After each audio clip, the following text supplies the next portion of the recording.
Então, se eu não tenho dúvidas, eu não preciso fazer um outro se, a resposta já vai estar direta aqui, x1 e x2, porque x3 é o menor, ok? Então, dessa forma, ficou muito mais fácil de resolver. Em vez de sair tentando perguntar qual dos dois seriam os menores, quais seriam os dois maiores, eu perguntei quem é o menor. Descobrindo quem é o menor, os outros dois são os dois maiores. Ok? Esta mesma questão, desse mesmo jeitinho, apenas mudando os sinais, foi a solução da questão 4. Vejam que a questão 4, ó, fazer o mané receber 3 valores e mostrar o somatório dos dois menores. Agora é exatamente o contrário. A questão 3 queria que eu mostrasse o somatório dos dois maiores. A questão 4 está pedindo para que eu informe o somatório dos dois menores. A lógica vai ser exatamente a mesma. O raciocínio seguido, o caminho percorrido é exatamente o mesmo. Se eu quero somar os dois menores, basta procurar o maior. A partir do momento que eu descobrir qual dos três é o maior, eu somo os outros dois. Ok? Então está aí a solução. Foi feita da mesma forma, mudando apenas o sinal de maior que. Na questão anterior era menor que, nessa questão é maior que. Então vamos lá. Se x1 for maior que x2 e, ao mesmo tempo, x1 for maior que x3, significa dizer que x1 é o maior dos três. Se ele é o maior dos três, escreva o somatório de x2 com x3. Ok? Se não, ainda resta uma dúvida. Aí eu pergunto, se x2 for maior que x1 e ao mesmo tempo x2 também for maior que x3, então x2 é o maior. Se x2 é o maior, escreva x1 mais x3. Se não, não resta dúvida que x3 é o maior. Se x3 é o maior, apresente o somatório de x1 mais x2. Última questão da atividade, fazer o mané receber 2 valores e mostrar a palavra sim se o primeiro for diferente do segundo. Não é isto? Eu não pedi para dizer não, caso contrário. Mas na solução do problema, eu acrescentei esse plusinho aí. Realmente a questão não pedia para colocar o não. Mas eu aproveitei e coloquei, certo?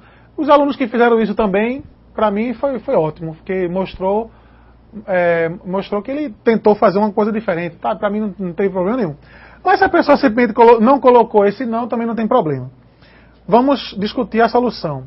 Eu acho que essa aqui a letra está um pouco maior, dá para o pessoal ver direitinho, né? Então, mané... eita, voltando para cá, deixa eu pegar a caneta aqui.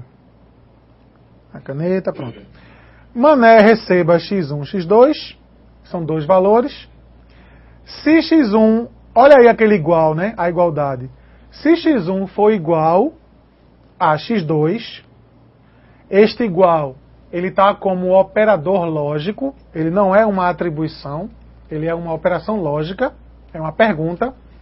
Então, se x1 for igual a x2, então escreva sim. Não é isso? Se não, escreva não. Está feita a solução do problema. Bem, pessoal, com esta última solução, nós finalizamos a explicação da atividade da aula passada. Nós atingimos aí meia hora de aula, se não me engano, é isso, Billy? Então, acho que no máximo, que se a gente, até o final do curso, a gente determinar essa meia horinha para que a gente consiga trabalhar em cima da questão anterior, digamos que seria uma meia hora bem utilizada para que a compreensão seja atingida ao seu maior nível possível, ok? Continuando. Agora sim vamos entrar no assunto desta aula para finalizarmos com a atividade dessa semana. Ok? A nossa competência é justamente conhecer um pouco mais do computador, conhecer um pouco mais das partes internas dele, como é que ele trabalha.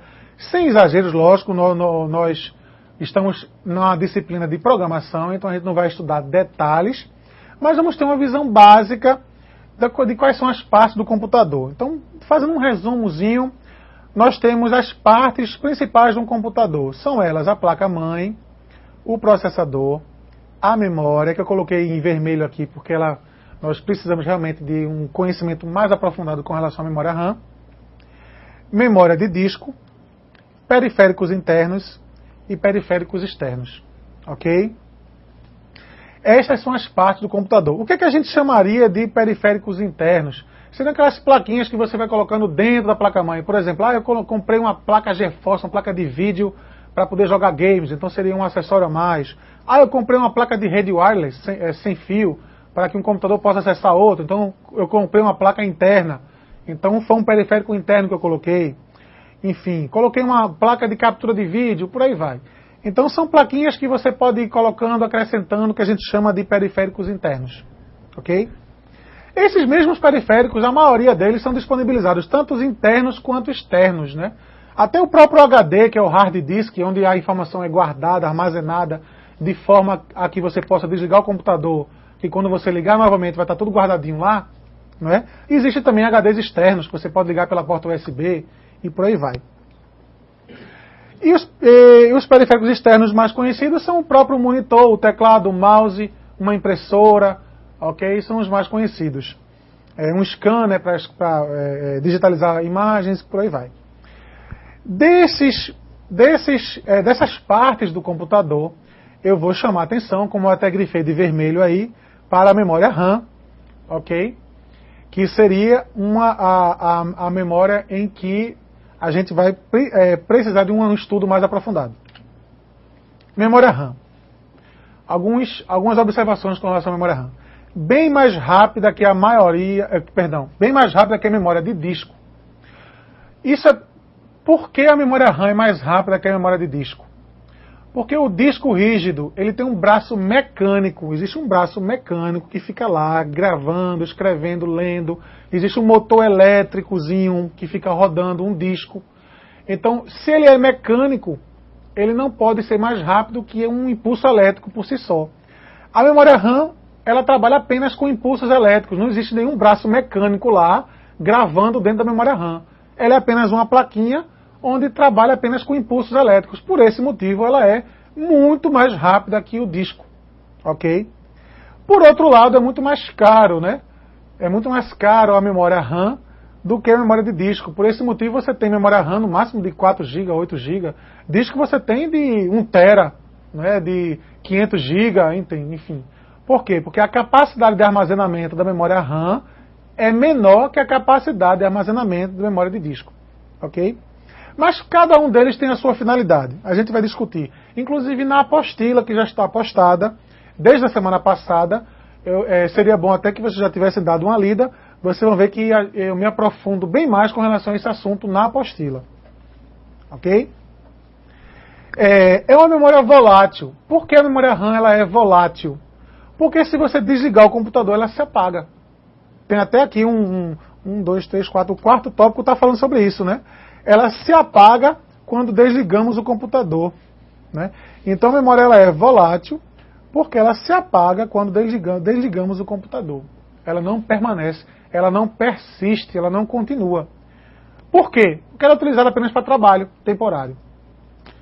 A memória não volátil seria a memória de disco. É aquela que você gravou, desligou a máquina, ela continua lá. Quando você ligar a máquina novamente, o que está no disco continua lá, permanece, persiste lá. Ok? Beleza? Utilizada apenas para realizar trabalhos. Ok? Existe uma problemática que eu coloquei, não é? Na apostila que está no AVA, explicando com relação, uma dinâmicazinha com relação à lavagem de pratos num restaurante. Dê uma lida naquilo ali. Quem não leu, dê uma lidinha que você vai entender bem melhor para que serve, qual é a diferença que faz a memória RAM no computador. Ok? Voltando para a nossa competência, é na memória RAM que os programas rodam. Olha aí, tá vendo? Veja a importância de estudarmos a memória RAM. É justamente nesta memória que o programa que a gente faz é executado. Quando você coloca um programa para rodar, é na memória RAM que ele é executado. É na memória RAM que os objetos são criados. Quando a gente cria um objeto, onde ele é criado? Na memória RAM do computador. Não se cria objeto dentro do HD. A gente cria o objeto na memória RAM do computador. Ele passa a existir quando ele assume um lugar dentro da memória RAM. Ok? Os dados de alguns objetos precisam ser persistidos, pelo simples motivo da memória RAM ser volátil. Então, se eu tenho um objeto, por exemplo, eu tenho um objeto que guarda dados de um cliente. Ora, se eu sei que o objeto está na memória RAM, e a memória RAM ela é volátil, se eu desligar o computador, aqueles dados do cliente que eu coloquei dentro do objeto vai se apagar.